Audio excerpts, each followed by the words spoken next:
રહ્યા છો i7 news Gujarati. હું છું પાયલ બામભણિયા। જોઈએ આજના મહત્વના સમાચારમાં। હિંમતનગર પોસ્ટ ઓફિસ ખાતે મતદાર જાગૃતિ અભિયાન અંતર્ગત વિવિધ પ્રવૃત્તિ કરાઈ। લોકસભા સામાન્ય ચૂંટણી 2024 સંદર્ભે સાબરકાંઠા જિલ્લામાં હિંમતનગર પોસ્ટ ઓફિસ ખાતે બૂથ લેવલ ઓફિસર દ્વારા મતદાર જાગૃતિ અભિયાન અંતર્ગત વિવિધ પ્રવૃત્તિઓ કરવામાં આવી હતી।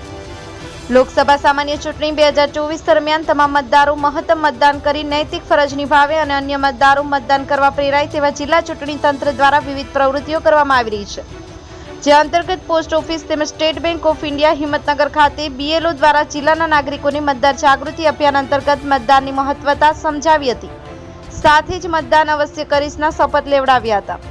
Bureau report Hasmukh Prajapati, i7 news Gujarati, Sabarkantha. Like કરો, શેર કરો, સબસ્ક્રાઇબ કરો i7 ન્યૂઝ ગુજરાતી।